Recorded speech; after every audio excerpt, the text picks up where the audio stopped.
द्विरूक्त शब्दाला पूर्णाभ्यस्त शब्द म्हणतात. काही प्रसंगी दोन्ही शब्दांच्या मध्ये एखादे नवीन अक्षर येते. हे शब्द विविध जातीतील असतात. 1.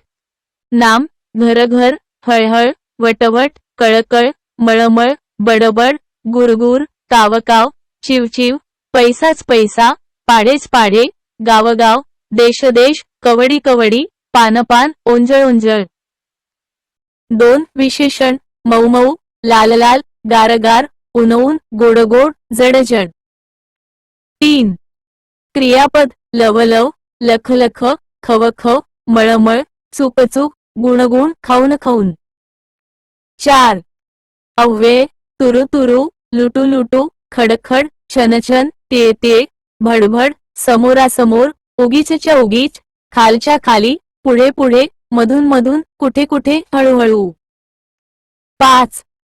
सर्वनाम, जे जे, ते, मी, मी. टीप: द्विरूक्त शब्दांचा नाम विशेषणाप्रमाणे उपयोग केल्यास तो कर्मधारय समास होतो, तर क्रियाविशेषण म्हणून उपयोग केल्यास अव्ययीभाव समास होतो. पूर्णाभ्यस्त शब्द वेगवेगळ्या जातीचे असू शकतात. 1. हरण्याच्या शोधात आम्ही गावगाव फिरलो. नाम. 2. जो जो करील तो तो भरील. सर्वनाम. 3. हिरव्या हिरव्या रंगाचा शालू नक्षीदार. विशेषण. 4. घे घे म्हणता मग देत का नाहीत. क्रियापद. 5. सकाळी सकाळी आलात. क्रियाविशेषण. 6. तू माझ्या मध्ये मध्ये करू नकोस. शब्दयोगी. 7. वा वा छान खेळलास. केवल प्रयोगी.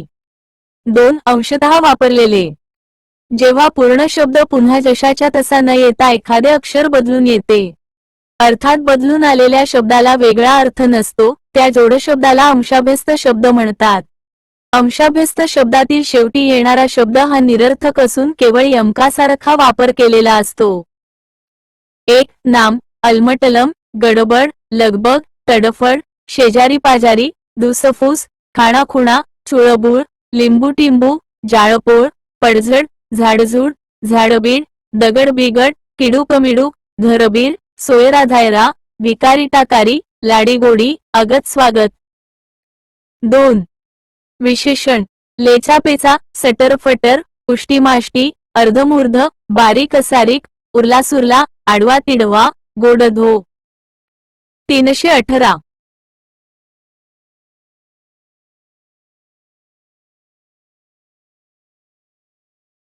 प्राएगाल नेट प्रॉनमी. फुटका तुटका. 3. क्रियापद दुसफूस, कडमड, लटपट, जळफळ, तळमळ, बोलणे चालणे, आंजारणे गोंजारणे.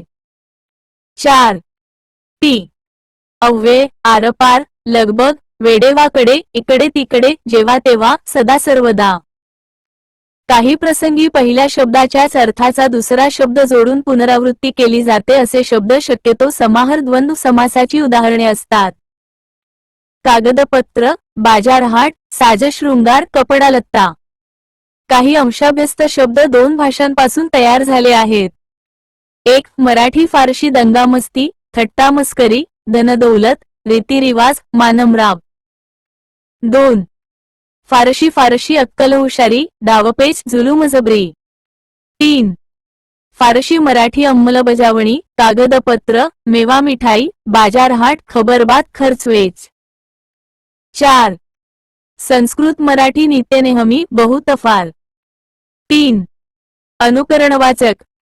ज्या शब्दात स्पष्ट किंवा अस्पष्ट, वास्तविक किंवा काल्पनिक ध्वनिवाचक किंवा त्या ध्वनींची पुनरावृत्ती अनुकरण झालेले असते अशा शब्दांना अनुकरणवाचक किंवा नादानुकारी शब्द म्हणतात. शब्दाची पुनरावृत्ती झाली तरच पूर्ण अर्थाचा शब्द तयार होतो. उदा. घणघण, पिरपिर, रिमझिम, डुडुटुडू, मुळूमुळू, हळूहळू, लुटुलुटू, किरकिर, कडकडाट, खळखळाट, फडफड, गडगड, सळसळ, खडखड, टिकटिक, कलकल, चुटपुट, बडबड, फुरफुर, डगमग, खदखद. टीप. अनुकरणवाचक शब्दांना शक्यतो अन, दिशी, कन, आठ, ईत यासारखे प्रत्यय लागू शकतात. अनुकरणवाचक शब्दातील शेवटचा शब्द काढल्यास पहिल्या शब्दाला शक्यतो अर्थ राहत नाही. ड. मिश्रित शब्द. दोन शब्द परस्पर संबंधामुळे फक्त शेजारी शेजारी लिहिले जातात. वर्ण एकमेकांत मिसळत नाहीत. अपवादात्मकरित्या सामासिक शब्दात वर्ण एकमेकांत मिसळतात. उदा. देवघर, दारोदार, पोळपाट. टीप: मूळ अर्थपूर्ण शब्दाला प्रत्यय जोडून तयार केलेल्या शब्दाला शब्दसाधिते म्हणतात. उदा. वेडा, वेड, सौंदर्य, सुंदर.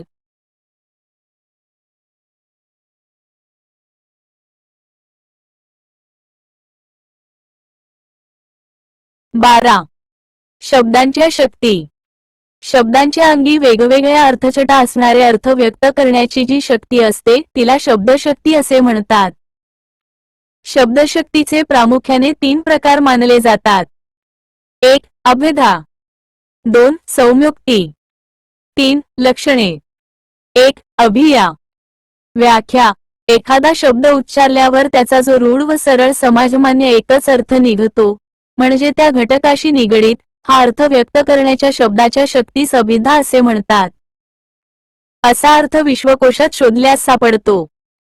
हा अर्थ शक्यतो जनसामान्य संकेताने ठरविलेला असतो. शब्दशः अर्थाला अभिधा म्हणतात. वाचेतून वाच्यार्थ निघालेला सरळ अर्थ म्हणजेच अभिधा. शब्द उच्चारल्यावर मूळ वस्तू पदार्थ डोळ्यासमोर येतो. ही शब्दशक्ती मूळ अर्थाशी संबंधित असल्याने या शब्दशक्तीला प्राथमिक शक्ती असेही म्हणतात. उच्चारलेला शब्द व त्याची प्रतिकृती दोन्ही एकच असतात. उदा.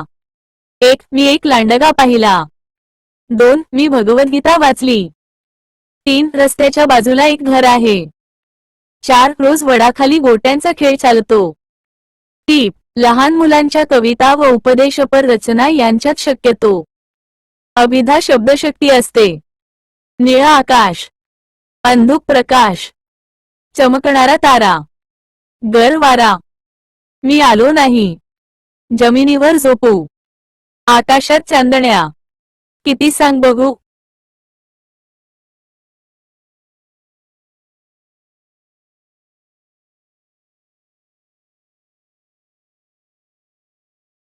शक्ती.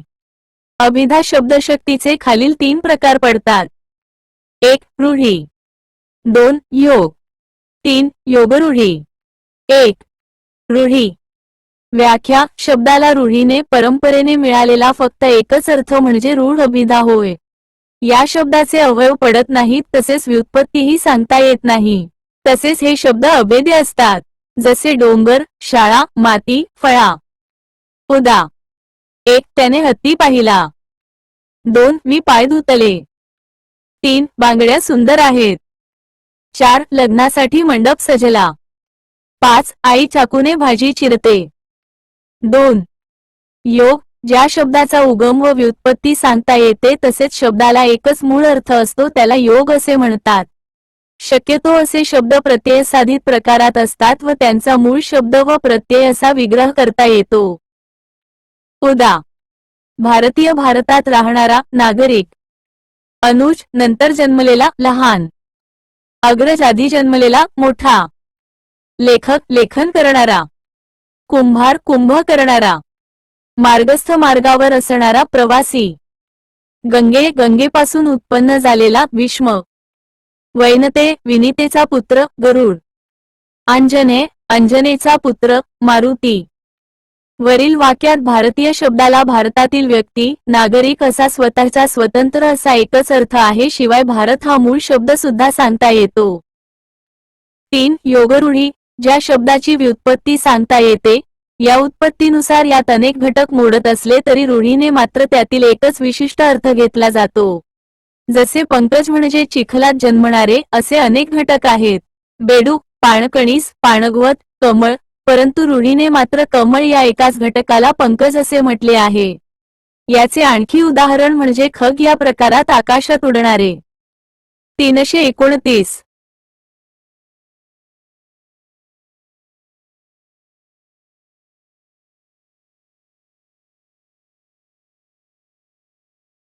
किंवा असणारे सर्व घटक असा अर्थ होतो, परंतु रूढीने मात्र पक्षी एवढाच अर्थ घेतला जातो.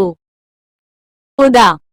सर्प, सरपटणारे सर्व प्राणी सरडा. मगर, पाल, घोरपड रूढीने घेतलेला अर्थ साप. शनी, शनैश्चर, छळणारा, मंद चाल असणारा, नील नावाचा रत्न रूढीने घेतलेला अर्थ शनी ग्रह. वासुदेव श्रीकृष्ण भिक्षा मागणारी जात रूढीने घेतलेला अर्थ श्रीकृष्ण. 2 सौम्योक्ती. व्याख्या. मूळ अर्थाला बाधा न आणता दुसरा अर्थ व्यक्त करण्याची जी शब्दाची शक्ती असते तिला व्यंजना असे म्हणतात. एका शब्दातून अनेक अर्थ प्रकट होऊ शकतात. या शक्तीद्वारे प्रकट होणाऱ्या अर्थाला व्यंगार्थ म्हणतात. मूळ अर्थाचा उपयोग दुसऱ्या अर्थाने सुद्धा केला जातो. व्यंग दाखविणे, नावे ठेवणे तसेच द्व्यर्थाने वापरलेले शब्द यात मोडतात. काव्य अधिक प्रभावी होण्यासाठी ही शब्दशक्ती वापरतात. ध्वन्यार्थक, प्रतीयमान, सूचितार्थ हे या शब्दशक्तीचे वैशिष्ट्य आहे. व्यंजना शब्दशक्तीला अनुकरणात्मक शब्दशक्ती असेही म्हणतात. व्यंजना शब्दशक्तीने ऐकणाऱ्याला जे एकापेक्षा अधिक अर्थ कळतात त्या अर्थाची प्रचिती यावी लागते. म्हणून या अर्थाला प्रतीयमान अर्थ म्हणतात. उदा. सूर्य अस्ताला गेला. या वाक्यात व्यक्तीनुसार वेगवेगळे अर्थ घेतले जाऊ शकतात. 1 गुरे घरी घेऊन जाण्याची वेळ आली. 2 अभ्यासाची वेळ झाली. 3 काम संपविण्याची वेळ झाली. 4 चोरी करण्यासाठी पूर्वतयारीची वेळ झाली. भुंकणारा कुत्रा चावत नसतो. श्वान, बडबड करणारा व्यक्ती. व्यंजना शब्दशक्तीचे खालील 2 प्रकार पडतात. 1 शाब्दी व्यंजना, 2 अर्थी व्यंजना. 1 शाब्दी व्यंजना. श्लेषमूल व्यंजना ही शब्दशक्ती शब्दावर आधारलेली असते. शाब्दी व्यंजनेचे खालील 2 उपप्रकार पडतात. अभिधामूल शाब्दी व्यंजना. एकाच शब्दाला 2 मुख्यार्थ असतात. यातील एक निश्चित होऊन दुसरा सूचकतेने जाणवतो. 330.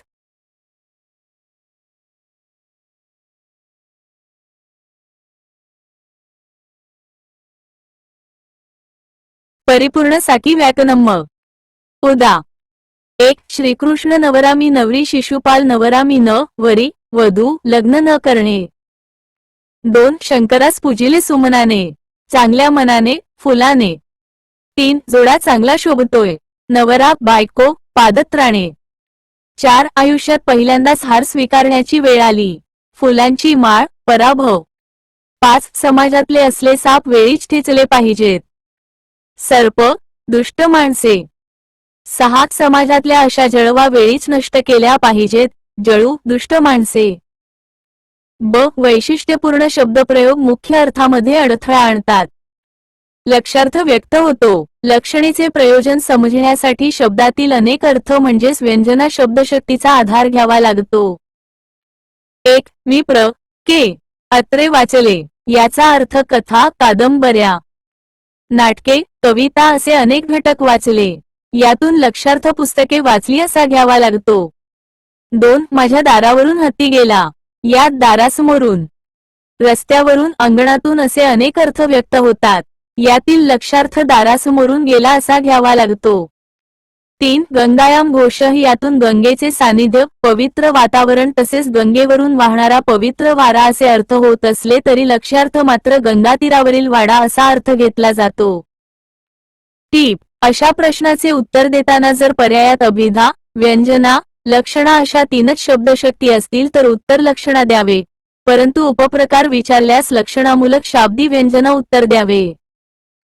2 अर्थी व्यंजना ही शब्दशक्ती वाक्याच्या अर्थावर अवलंबून असून एकाच वाक्याला 2 किंवा त्यापेक्षा अधिक अर्थ असतात. 1 घड्याळाने 5चे ठोके दिले. वरील वाक्यात 5 वाजणे हा मूळ अर्थ आहे. याशिवाय चहाची वेळ झाली, मुलाला शाळेतून आणण्याची वेळ झाली, शाळा सुटण्याची वेळ झाली, काम संपविण्याची वेळ झाली असे वेगवेगळे अर्थ व्यक्ती परत्वे घेतले जातात. 2 या गंगेमधी गगन वितळले, शुभाशुभाचा फिटे किनारा.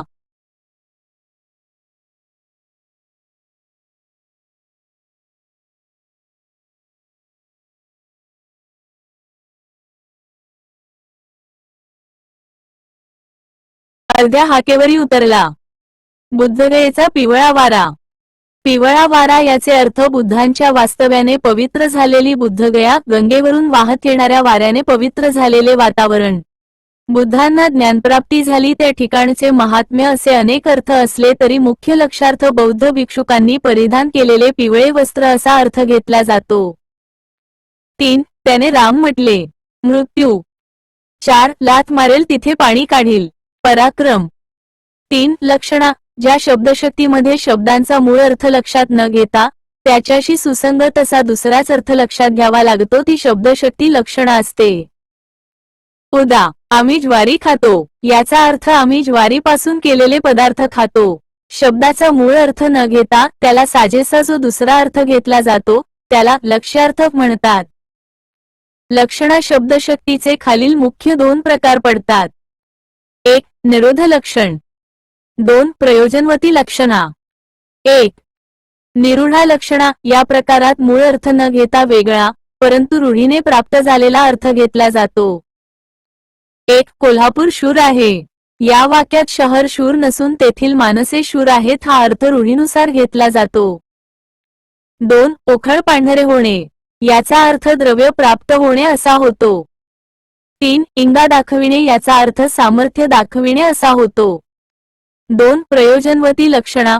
लक्ष्यार्थ सूचित होण्यासाठी जेव्हा हेतू किंवा प्रयोजनाची आवश्यकता असते तेव्हा त्या लक्षणेला प्रयोजनवती लक्षणा म्हणतात. या शब्दशक्तीचे खालील 2 प्रकार पडतात. अ. गौणी लक्षणा. जेव्हा उपमान आणि उपमेय यांच्यातील गुणसाधर्म्य दर्शविले जाते तेव्हा गौणी लक्षणा ही शब्दशक्ती असते. यामध्ये सादृश्यमूलक सारखेपणा हा संबंध असतो. गौणी लक्षणेचे खालील 2 उपप्रकार पडतात.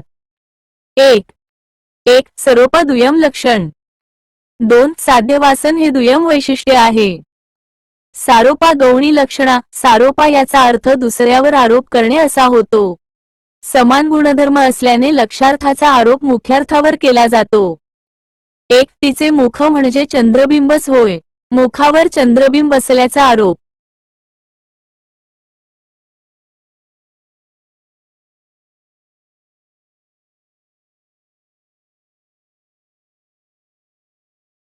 2. जग हे बंदिशाळा. जगावर बंदिशाळा असल्याचा आरोप. 3. मना झाली दैवते मायतात. आई वडिलांवर दैवत असल्याचा आरोप. 2. साध्यवसना गौणी लक्षणा. याचा अर्थ वगळणे असा होतो. समान गुणधर्मामुळे लक्षार्थाचा आरोप मुख्यार्थावर करताना मुख्यार्थच वगळला जातो तेव्हा ही शब्दशक्ती होते. 1. चंद्र भूतलावर अवतरला. मुख. 2. हेच आमचे दैवत. आई वडील. 3. मोती हसले. दात. ब. शुद्धा लक्षणा. या प्रकारात गुणसमानतेशिवाय इतर पद्धतीने लक्षार्थ ग्रहण केला जातो. शुद्धा लक्षणा शब्दशक्तीचे खालील 4 उपप्रकार पडतात. अ. उपादान लक्षणा. या प्रकारात मूळ अर्थाला पूर्ण बाधा येत नाही. वाचार्थ लक्षार्थाबरोबर उपस्थित असतो. 1. मंचावर अनेक पांढऱ्या टोप्या बसल्या आहेत. या वाक्यात पांढऱ्या टोप्या घातलेले लोक असा अर्थ होतो म्हणजेच पांढऱ्या टोप्या हा अर्थ सुद्धा उपस्थित आहे. 2. किल्ल्यातून 100 तलवारी बाहेर पडल्या. सैनिकांबरोबर तलवारी सुद्धा आहेत. ब. लक्षण लक्षणा. येथे मूळ अर्थाला पूर्ण बाधा येते व पूर्णतः वेगळाच अर्थ घेतला जातो. 1. पोटात कावळे ओरडायला लागले. याचा अर्थ पूर्णतः वेगळा भूक लागली असा घेतला जातो. 2. आम्ही गहू खातो. 3. आम्ही रोज संध्याकाळी तळ्यावर बसतो. 4. बाबा ताटावर बसले. टीप. मी शेक्सपियर वाचला. यात साहित्य वाचले असा पूर्णपणे वेगळा अर्थ घेतल्यास ही शब्दशक्ती लक्षणा प्रकारात मोडते. परंतु कथा कादंबऱ्या नाटके कविता असा अनेकातून पुस्तके वाचली असा अर्थ घेतल्यास ही लक्षणामूलक शाब्दी व्यंजना होते. याचा अर्थ एका वाक्यात 2 शब्दशक्ती असू शकतात. वरील दोन्ही पर्याय दिल्यास लक्षणा निवडावा. क. सारोपा शुद्धा लक्षणा. एका घटकावर दुसऱ्या घटकाचा आरोप केला जातो म्हणजेच मुख्यार्थावर लक्ष्यार्थाचा आरोप केला जातो. 1. तंबाखू सेवन म्हणजे कर्करोगाला निमंत्रण. 2. चवणप्रास म्हणजे साक्षात बलसेवन. 3.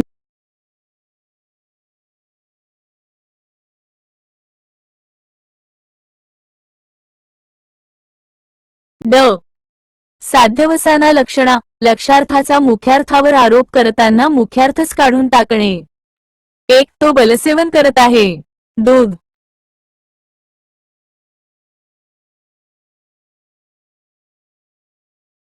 गिफ्ट ऑफ केळे. 2. तो कर्करोगाला आमंत्रण देत आहे. तंबाखू खाणे. 3. तो विष प्राशन करत आहे. दारू पिणे. 14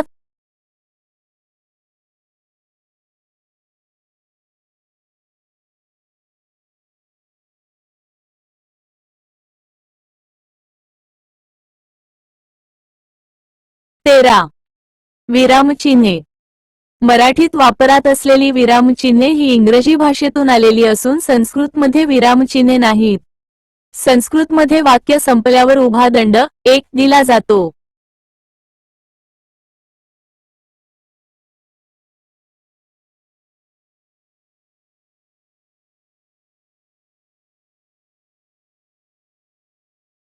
तेरा विरामचिन्हे बर मराठीत वापरात असलेली विरामचिन्हे ही इंग्रजी भाषेतून आलेली असून संस्कृतमध्ये विरामचिन्हे नाहीत. संस्कृतमध्ये वाक्य संपल्यावर उभा दंड 1 दिला जातो. मेजर कॅन्डी यांनी इंग्रजी भाषेप्रमाणे पहिल्यांदा मराठीत विरामचिन्हांचा वापर सुरू केला. ज्ञान आपण जेव्हा बोलतो, संभाषण करतो तेव्हा आपल्याला मधून थांबावे लागते. या थांबण्याला विराम असे म्हणतात. बोलण्यातील विराम निरनिराळ्या चिन्हांनी दाखवले जातात. अशा चिन्हांना विरामचिन्हे असे म्हणतात. विरामचिन्हांमुळे वाक्य कोठे संपले, कोठे सुरू झाले की अपूर्ण आहे अशा विविध गोष्टी कळतात. म्हणून विरामचिन्हांना लेखनात महत्त्व असते. अशा चिन्हांचा वापर केव्हा व कोठे करावा हे समजून घ्यावे लागते. जर उद्गारातील भाव सौम्य प्रकारात असेल तर स्वल्पविराम द्यावा. विरामचिन्हे 2 प्रकारची आहेत. 1 विराम दर्शविणारी पूर्णविराम, अर्धविराम, स्वल्पविराम. 2 अर्थबोध करणारी प्रश्नचिन्ह, उद्गारवाचक चिन्ह. क्र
क्र चिन्ह. चिन्ह केव्हा वापरतात? 1 पूर्णविराम. 1 विधान किंवा वाक्य पूर्ण झाले हे दाखविण्यासाठी. 2 अर्धविराम. 1 मोठी वाक्य वाचताना स्वल्पविरामापेक्षा जास्त वेळ थांबावे लागत असल्यास. 2 छोटी वाक्य उभयान्वयी अव्ययाने जोडल्यास. 3 स्वल्पविराम. 1 एकाच जातीचे अनेक शब्द लागोपाठ आल्यास. 2 अवतरणातील वाक्य व बाहेरील वाक्य वेगळे दाखविण्यासाठी. 3 संबोधन वेगळे दाखविण्यासाठी. 4 अनेक छोट्या घटना वेगळ्या दाखविण्यासाठी हे चिन्ह वापरतात. 5 मोठ्या वाक्यात पूर्वार्धात प्रश्न असेल तर तेथे प्रश्नचिन्हाऐवजी स्वल्पविराम देतात. 4 अपूर्ण विराम. तपशील, खुलासा किंवा क्रम दर्शविण्यासाठी. 5 प्रश्नचिन्ह. प्रश्नार्थक वाक्याच्या शेवटी. 6 उद्गार चिन्ह.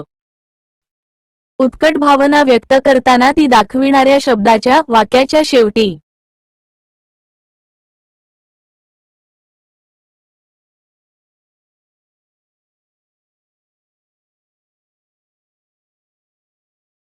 7 अवतरण चिन्हे. दुहेरी बोलणाऱ्याच्या तोंडचे शब्द दाखवण्याकरिता. एकेरी एखाद्या शब्दावर जोर द्यावयाचा असल्यास दुसऱ्याचे मत अप्रत्यक्षपणे सांगताना. 8 संयोग चिन्ह. कॉन्ट्रास्ट. 1 2 शब्द जोडताना. 2 ओळीच्या शेवटी शब्द अपुरा राहिल्यास. 9 वगळण्याचे चिन्ह डॅश 1 बोलता बोलता विचारमालिका तुटल्यास स्पष्टीकरण वियोग चिन्ह 2 मध्येच वेगळे स्पष्टीकरण द्यावयाचे असल्यास 10 विकल्प चिन्ह पर्याय दाखविणे 11 अदृश्य होणे मजकूर टाळल्यास 12 अधोरेखा एखाद्या भागाला विशेष महत्त्व देताना 13 कोंबडा हंसपाद एखादा शब्द लिहायचा राहिल्यास 14 ओळखल्याप्रमाणे वरीलप्रमाणेच खालील मजकूर आहे 15 गोल ब्रेस मूळ आशयाचा खुलासा करण्यासाठी 16 सिग्मॉइड 55 एखाद्या वर्णाचा लांब दीर्घ उच्चार करताना अवग्रह चिन्ह वापरतात 17 संक्षिप्त चिन्ह शब्दांचा संक्षेप दाखविताना 18 एकेरी दुहेरी दंड चरणाच्या शेवटी 1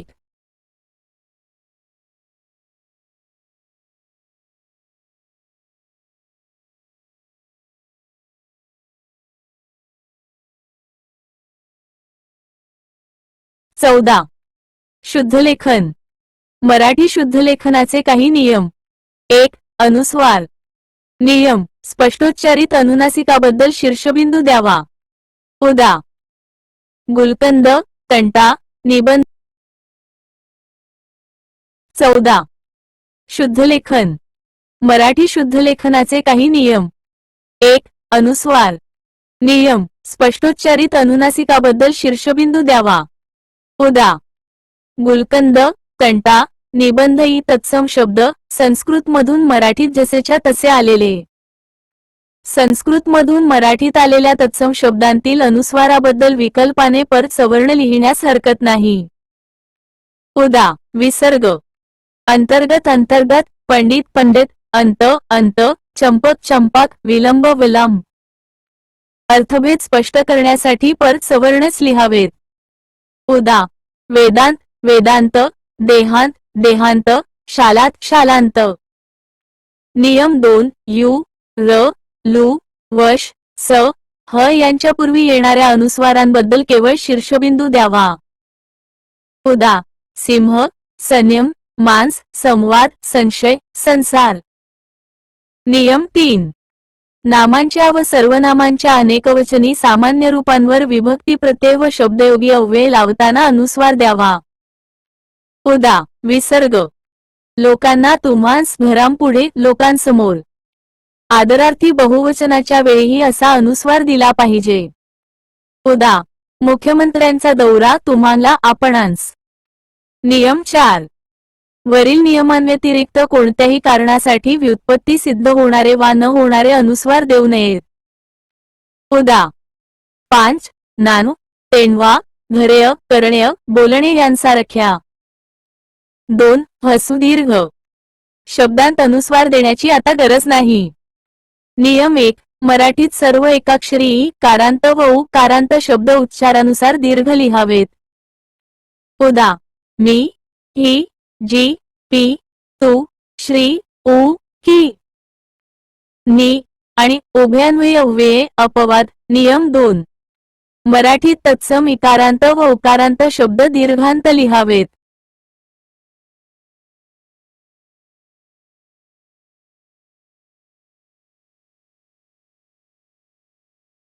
न उदा कवी कवी मती मती गुरु गुरु गती गती शत्रु शत्रु मृत्यू मृत्यू बुद्धी बुद्धी वरील शब्द सामासिक शब्दांत प्रथम आल्यास हसू लिहावीत उदा कविमन बुद्धिवैभव गतिशील पुढील तत्सम अव्यये हस्वांत लिहावेत उदा परंतु यथामती तथापि अति एति प्रति यद्यपि अद्यपि शब्दांच्या अंती येणारा इकार उकार दीर्घ लिहावा उदा पाटी जादू विनंती व्यक्तिनामे ग्रंथनामे शीर्षके व सुटे हस्वांत तत्सम शब्द मराठीत दीर्घांत लिहावेत उदा हरी मनुस्मृती कृषी कुलगुरू सामासिक शब्दांमध्ये तत्सम शब्द हस्वांत लिहावेत उदा.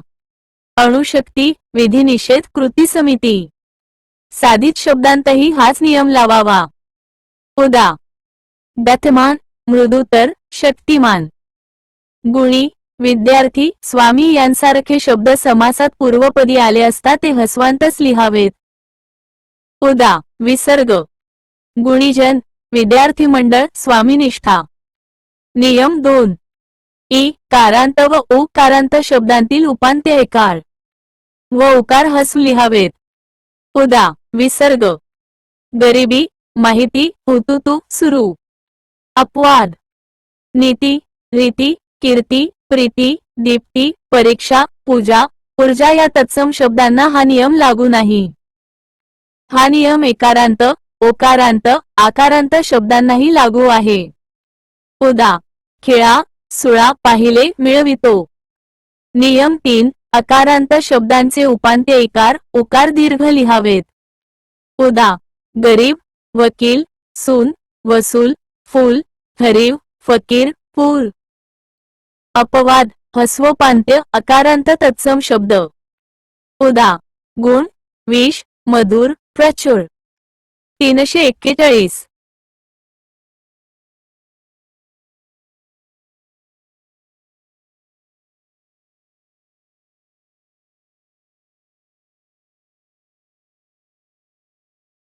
मराठी शब्दांतील अनुस्वार, विसर्ग, जोडाक्षर यांच्या पूर्वीचे इकार, उकार सामान्यतः हस्व असतात.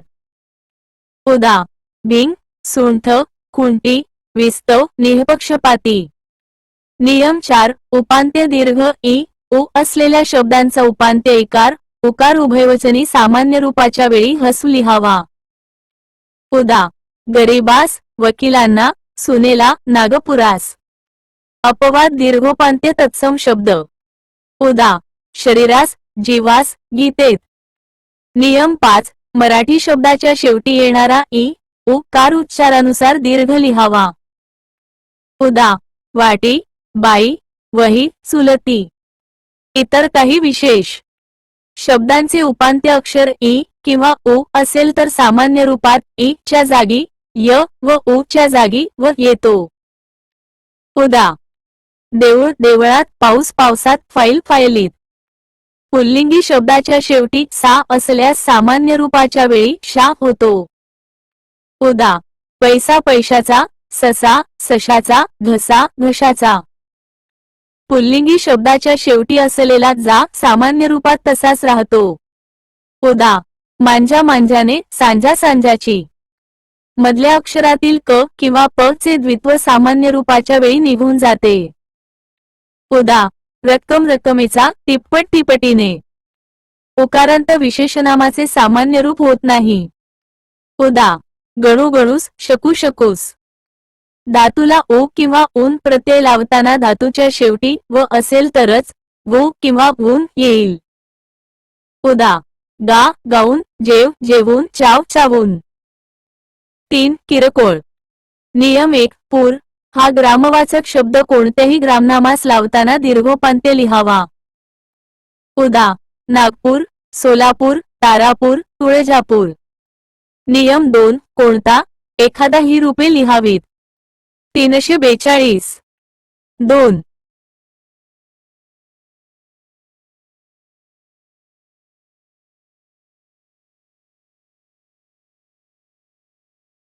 कोणचा एखादा ही रूपे लिहू नयेत.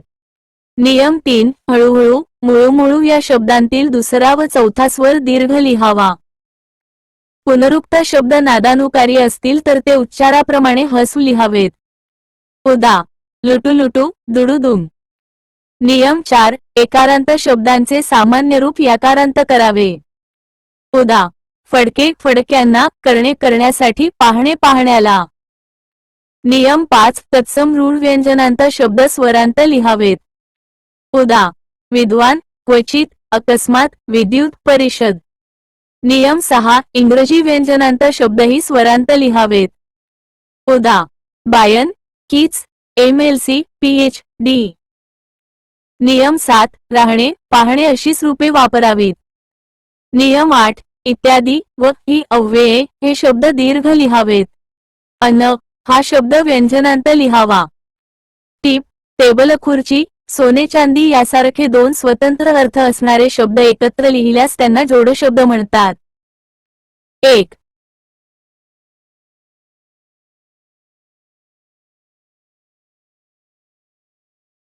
15. अशुद्ध शब्द. शुद्ध शब्द. अशुद्ध शब्द. अभिष्ट, अभीष्ट, आवर्जून, अंत्यतिक.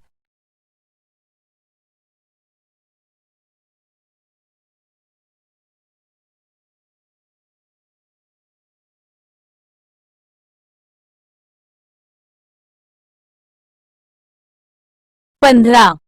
अशुद्ध, शुद्ध शब्द. अशुद्ध शब्द. शुद्ध शब्द. अशुद्ध शब्द. शुद्ध शब्द.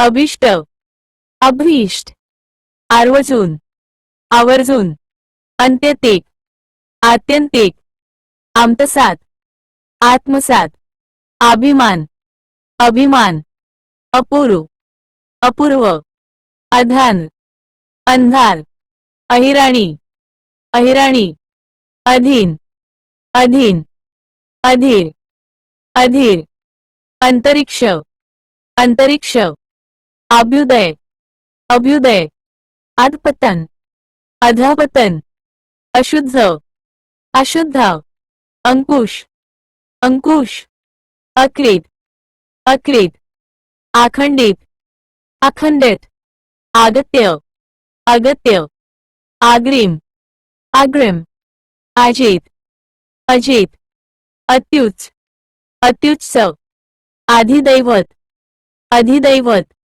आद्याहृत, अद्याहत, अनभिज्ञ, अनभिज्ञ, अनावृत, अनावृत, अनिर्वचनीय, अनिर्वचनीय, अप्पर, अपर, अपरिमित, अपरिमित, अमानुष, अमानुष, अरिष्ट, अरिष्ट, अलीकडे, अलीकडे, अल्पसंख्याक, अल्पसंख्याक, अस्थिपंजर, अस्थिपंजर अहिल्या, अहल, आख्यायिका, आख्यायिका, आगंतुक, आगंतुक, अग्नेय, आग्नेय, अजीव, आजीव, अधिक्य, आधिक्य, अनुषंगिक, आनुषंगिक, अमीश, आमिष, अरूढ, आरूढ, अश्विन, अश्विन, आस्था,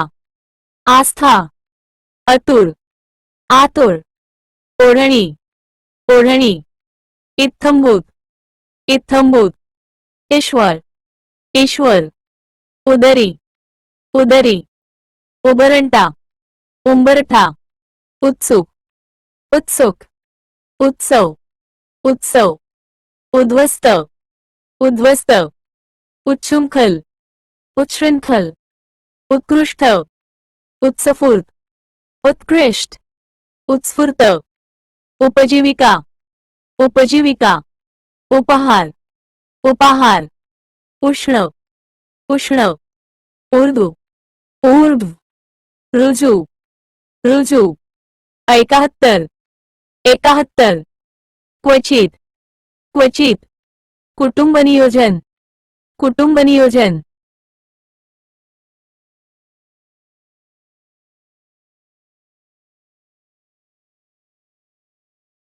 अशुद्ध शब्द, शुद्ध शब्द.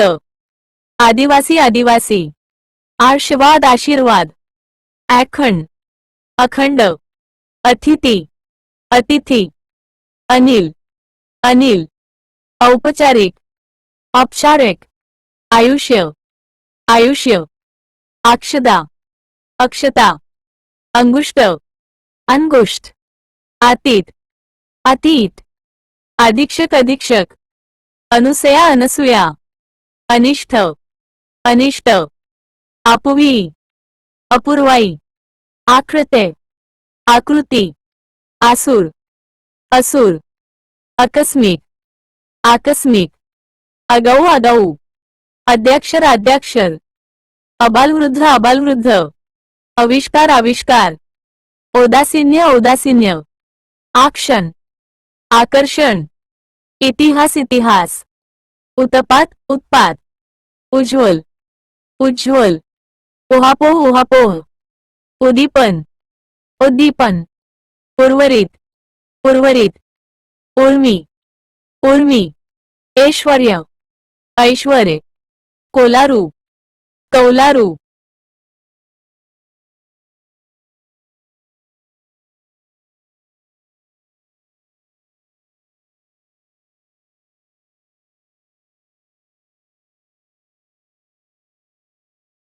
अशुद्ध शब्द, किलबिल, शुद्ध शब्द, कृत्रिम, किलबिल, कनिष्ठ, कृत्रिम,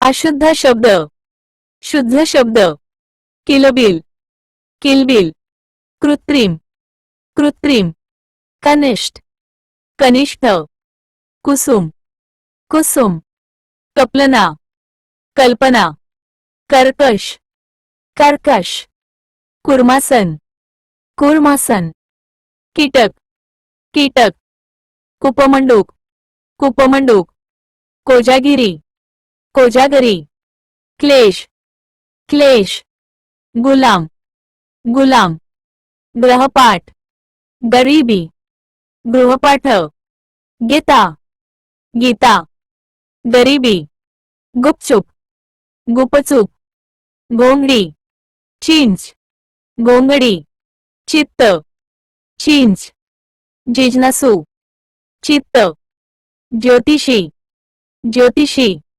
जिज्ञासू, जपून, जपून, जितेंद्रिय, जितेंद्रिय, ज्योत्स्ना, ज्योत्स्ना, टीम, टीम, टीका, टीका, तत्कालिक, तात्कालिक, तिमिर, तिमिर, तांत्रिक, तांत्रिक, तुतारी, तुतारी, तुका, तुका, तबेत, तबेत, त्वरित, त्वरित, दुर्दशा, दुर्दशा, दिशा, दिशा,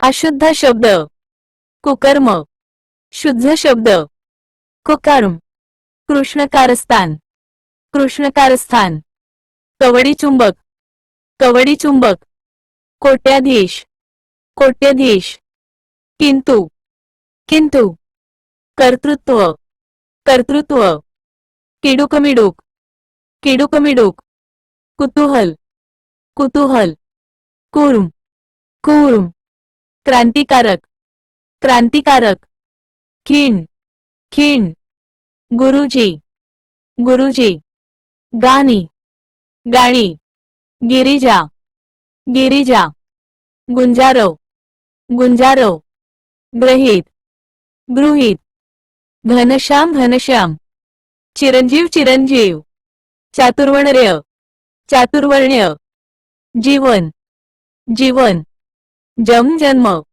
जोडीदार, जोडीदार, जीवित, जीवित, झुंज, झुंज, टिपूर, टिपूर, डुंबलो, डुंबलो, तीक्ष्ण, तीक्ष्ण, तीर्थस्थान, तीर्थस्थान, तारबळ, तारांबळ, तिखट तिखट, तात्काळ, तत्काळ, तिळतिळ, तिळतिळ, त्रिभुवन, त्रिभुवन, दिलगिरी, दिलगिरी, दिग्विजय, दिग्विजय,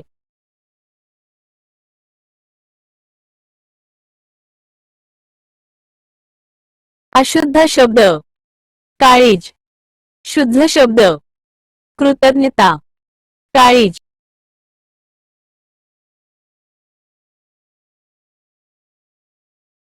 अशुद्ध शब्द, शून्य शब्द, काळीज, काळीज, श्रुतज्ञता, कृतज्ञता, कित्य, कुष्ठरोग, कुष्ठरोग, कंदील, कम्रधार्य समास.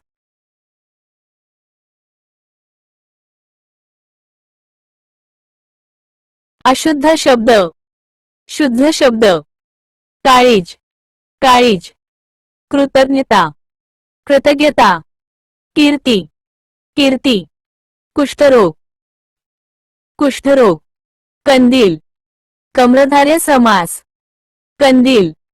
किल्मिष. कर्मधारय समास. कुलाचार. किल्मिष. लकृप्ती. कुलाचार. क्रीडा. क्लुप्ती. गृहणीय.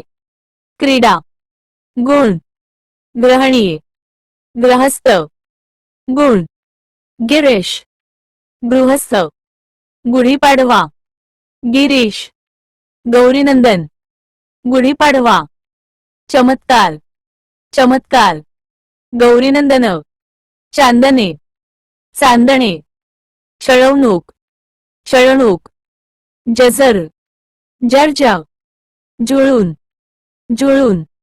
जागरूकता. जागरूकता. ज्येष्ठ. ज्येष्ठ. झोपडी. झोपडी. टिप्पणी.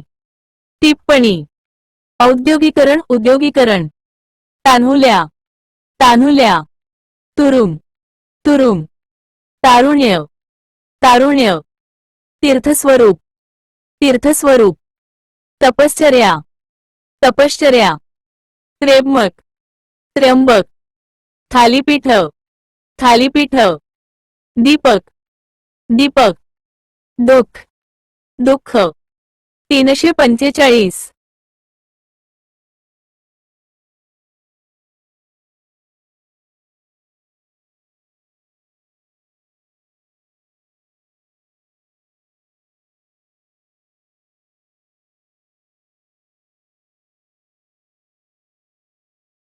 अशुद्ध शब्द.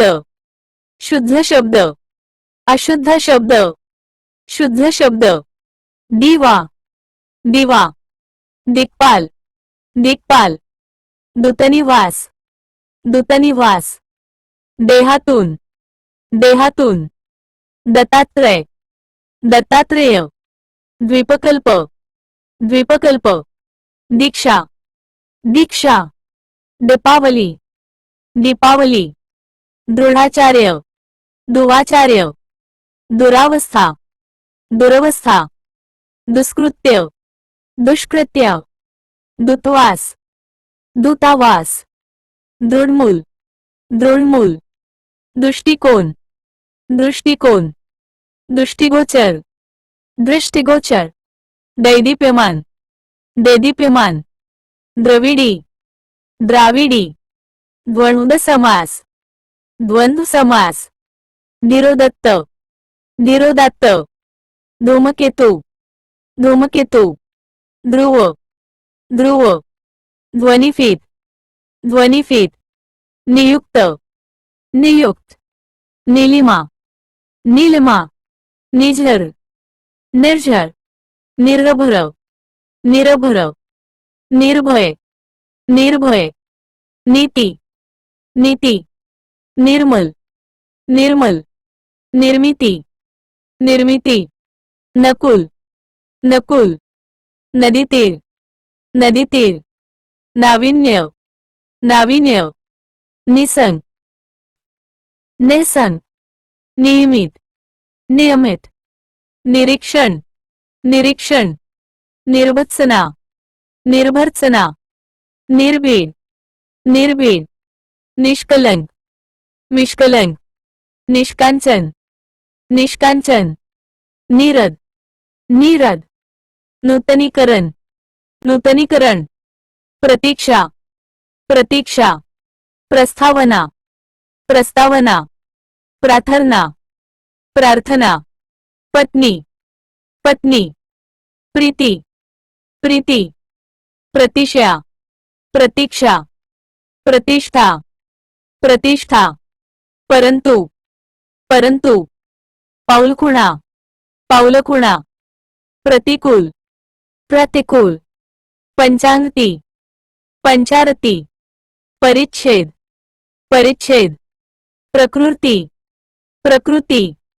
पाश्चात्य पाश्चात्य पुष्प पुष्प परिपूर्णता परिपूर्णता प्रवीण्य प्रावीण्य पुत्र पुत्र परीट परीट पांडुरंग पांडुरंग पांढरी पांढरी पवित्र पवित्र पुण्य पुण्य पाहुणचार पाहुणचार परिणती परिणती परिपाक परिपाक परिसर परिसर परीक्षित परीक्षित 346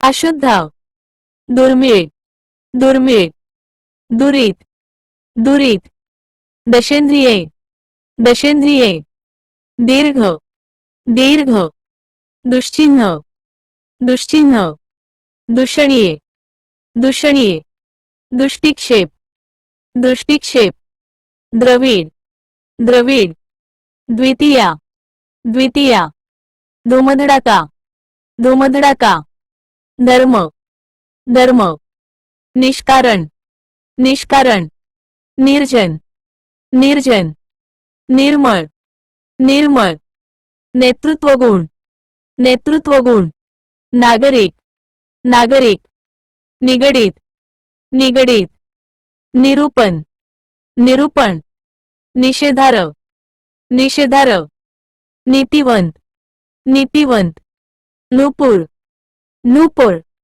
प्रातःकाल प्रातःकाल परिस्थिती परिस्थिती प्रतिबंध प्रतिबंध पारंपरिक पारंपरिक परीक्षा परीक्षा प्रतिकार प्रतिकार पक्षी पुरस्थिती पक्षी पारितोषिक पारितोषिक पुरस्थिती पलीकडे पलीकडे पथारी पथारी प्रतिनिधी प्रतिनिधी परिशीलन परिशीलन पाणीग्रहण पाणीग्रहण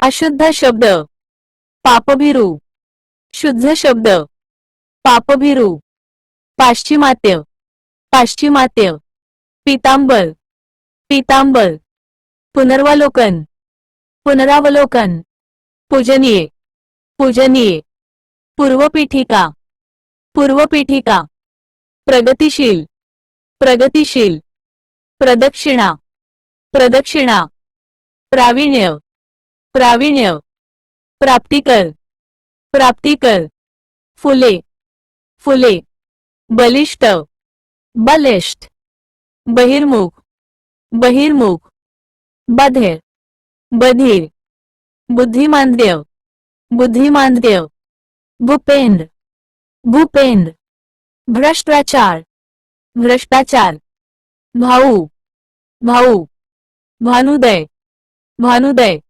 विषमप्रतिज्ञा विषमप्रतिज्ञा मनस्थिती मनस्थिती महिना महिना म्हणून म्हणून महत्वाचे महत्वाचे माणुसकी माणुसकी मागमूस मागमूस मजूर मजूर माहिपाल महिपाल राहणे राहणे लिपी लिपी लघुत्तम लघुत्तम वैज्ञानिक वैज्ञानिक वार्षिक वार्षिक वंसत वसंत विश्वंभर विश्वंभर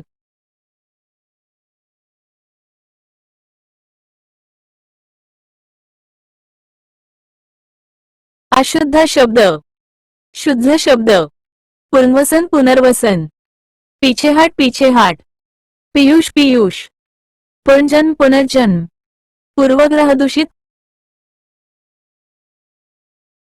अशुद्ध शब्द, शुद्ध शब्द, पुनर्वसन पुनर्वसन, पीछेहाट पीछेहाट, पीयूष पीयूष, पुनर्जन्म पुनर्जन्म, पूर्वग्रह दूषित पूर्वग्रह दूषित, पृथक्करण पृथक्करण, प्रतीक प्रतीक, प्रदूषण प्रदूषण, प्राणीसंग्रहालय प्राणीसंग्रहालय, प्रीत्यर्थ प्रीत्यर्थ, फुगडी फुगडी, ब्राह्मण ब्राह्मण, बुद्धी बुद्धी, बहिस्थ बहिस्थ, बुभुकार बुभुकार, भाषिक भाषिक, भीती भीती, भाकरी भाकरी, विडस्त विडस्त, भ्रमिष्ट भ्रमिष्ट, मतितार्थ मथितार्थ, माहात्म्य महात्म्य, महाराष्ट्र महाराष्ट्र, माही मही, माणिकमोती माणिकमोती, मोळी मोळी, महोत्सव महोत्सव, अर्थोन्मिलित अर्धोन्मिलित, लढिवाळ लढिवाळ,